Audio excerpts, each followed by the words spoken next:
കഴിവെടുത്തെന്ന് അപ്പന്റെ ശവമിറക്കി ഇങ്ങനെ കയ്യിലോട്ട് വാങ്ങിക്കുമ്പോ അമ്മന്റെ 10ാമത്തെ പിറന്നാള്.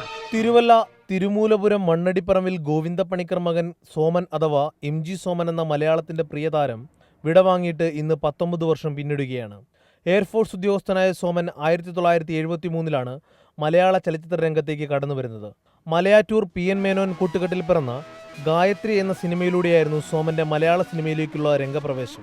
IV ശശി ചിത്രമായ ഇതാ ഇവിടെ വരെയായിരുന്നു സോമന് മലയാള ചലച്ചിത്ര രംഗത്ത് ഇടം നേടിക്കൊടുത്ത ചിത്രം. തുടർന്ന് താരപദവിയിലേക്ക് ഉയർന്ന സോമൻ അഭിനയിച്ച 42 ചിത്രങ്ങൾ 1978 പുറത്തിറങ്ങി.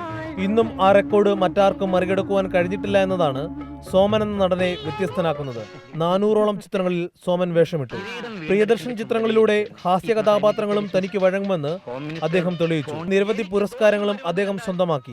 1997 പുറത്തിറങ്ങിയ അവസാന ചിത്രമായ ലേലത്തിൽ ആനക്കാട്ടിൽ ഈപ്പച്ചൻ എന്ന ശക്തമായ കഥാപാത്രത്തെ അവതരിപ്പിച്ചുകൊണ്ടായിരുന്നു സോമന്റെ വിടവാങ്ങൽ. സോമന്റെ സിനിമ വരുവാണെങ്കിൽ അപ്പോഴേ ഞാൻ ചാനലങ്ങ് മാറ്റും. അതുകൊണ്ട് സോമൻ ഇപ്പോഴും കൊണ്ട് ഷൂട്ടിങ്ങിന് പോയിട്ടുണ്ടെന്നുള്ള ഒരു ധാരണയിൽ മുമ്പോട്ട് പോകും. തിരുവല്ല കേന്ദ്രമായ MG സോമൻ ഫൗണ്ടേഷന്റെയും റെസിഡൻസ് അസോസിയേഷന്റെയും നേതൃത്വത്തിൽ എല്ലാ വർഷവും ഡിസംബർ 12 MG സോമന്റെ ഓർമ്മകൾ പങ്കുവെക്കുവാൻ കുടുംബാംഗങ്ങൾക്കൊപ്പം സുഹൃത്തുക്കളും ഒത്തുകൂടാറുണ്ട്. ക്യാമറമാൻ അഭിലാഷ് ചിറക്കടവിനോടൊപ്പം ജോസി ബാബു, മാതൃഭൂമി ന്യൂസ്, തിരുവല്ല.